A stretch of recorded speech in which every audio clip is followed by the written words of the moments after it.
5 o'clock and I'm just now doing my diaries for today because I've had the best of days. Honestly, I woke up I slept first of all in a lovely comfy bed in a nice warm house. Went to bed with a beautiful view over the sea. Woke up to a beautiful view over the sea. I could stand right up. I could stand up out of the bed in the morning rather than rolling off of a blow-up mattress onto the floor, crawling across grass and climbing up bumblebee. So that was really good, and I really needed it because I am struggling a bit at the moment with my conditions, but that's fine. I then had a lovely cup of morning tea with two beautiful ladies who very, very quickly become really good friends, and I think going to be firm friends for life. We've had a most amazing day riding out with Michaela leading the way. She rides on 2 wheels and is very, very passionate about other ladies riding and anyone just keeping riding, really. I even heard her speaking to a chap today who doesn't ride on 2 wheels anymore because of injuries and things, and she said, we'll get a Can-Am. Because Lynn, who's riding the Can-Am Spider, actually used to ride on 2 but had a knee replacement from a knee injury, and following that she doesn't feel that she can hold the bike up and hold it steady and doesn't want to risk it, so that's why she's gone to the Can-Am, to the F3. So there's always ways around things, and that's what a lot of my positive recovery is about. It's about not being our illness, not being our disability, but learning different ways around things and living alongside it and living with it rather than letting it drag us down.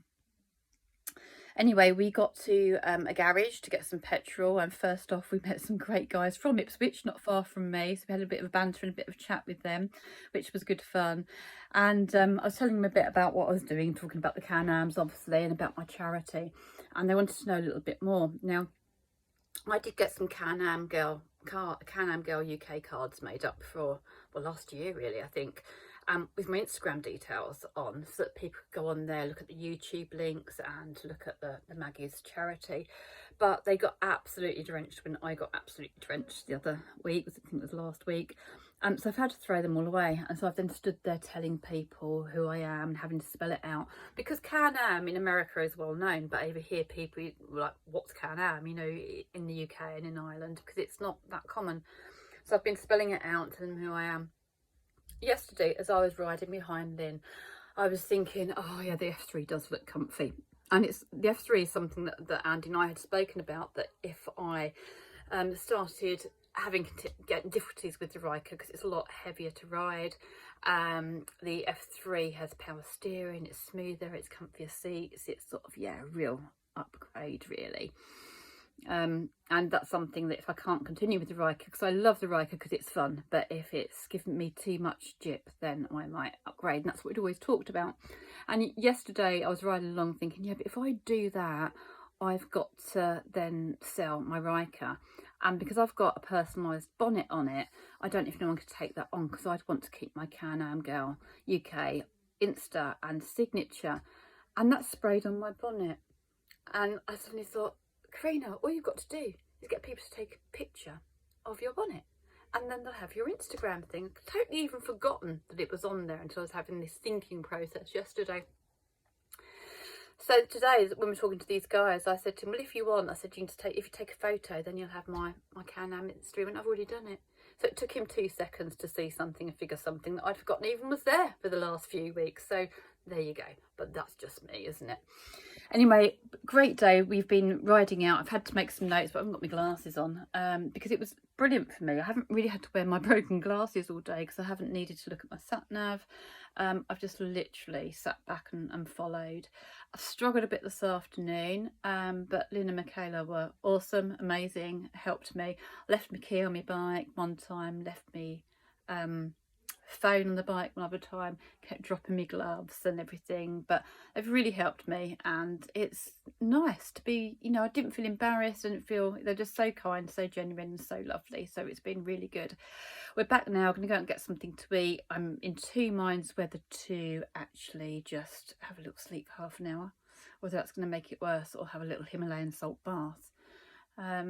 but I just thought I'd quickly come and do this now, and then we'll add some pictures and films and photos later and do the relive video. So we've been over Conor's Pass, we've been into Dingle, we've been to Slea. We went to the Sleeping Giant and the Three Sisters. We've been to Dunquin Pier, which was beautiful. We had a cup of coffee there, and they had a chocolate muffin, which is meant to be one of the best people have ever tasted, and they reckoned it was actually orgasmic. I don't know, I didn't try it, but you know, because I'm day 3 I think now of my no sweets no chocolate, so that's good. Where else did we go? Oh, we went to the Most Westerly pub, so we've been there, we've got some photos of that. And then we went to a oratory, which is the most amazing stone built building. Incredible how these people built these. I really don't know. Or just no water in it. They can't date it because there's no water in it, no mud or earth, no animal stuff. It's just literally stones layered in a certain way to stop water getting in, and the sides just look so smooth, so perfectly smooth. And as usual with a lot of these buildings, one window is lined up for the sun from the east to shine in, and the door from the west, so it gets light in these places, and it's like an old church, but really quite incredible to see. Loved it. Anyway, I'll put some more stuff together, some photos and videos. Won't be too much me talking today, so that's probably quite good. It's been a great day. We're going to go out and have some tea. We've got on so well riding together that in fact we've even talked about that actually maybe next year I might meet them over in Scotland, and we can go around and ride the coast of Scotland together. That would be really cool. So anyway, see you again soon. Bye bye for now.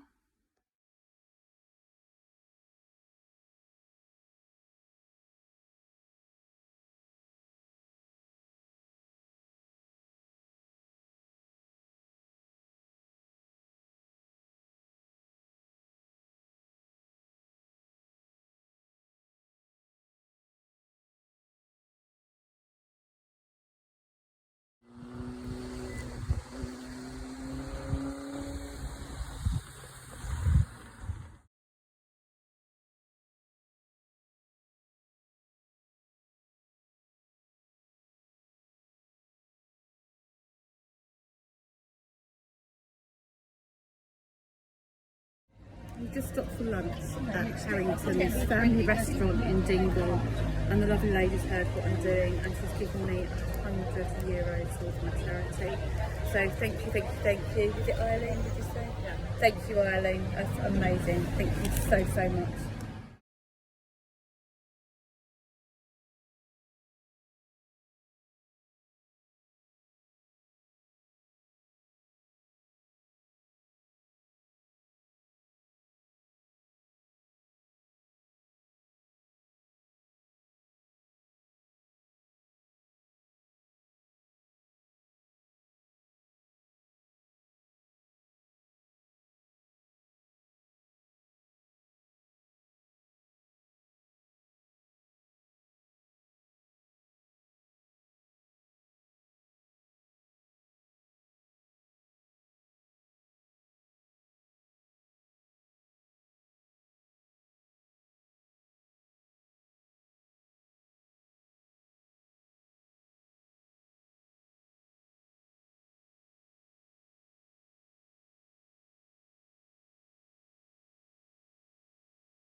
Conor and the players he was training. We first planned our kick-offs, then we chose our kickers. Set the ball hands on the 40, Sean say we'll throw them over. Up the kings of a Dingle lad. Sam Maguire is coming home. Sam Maguire is coming home. One man is in vision.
Hello again.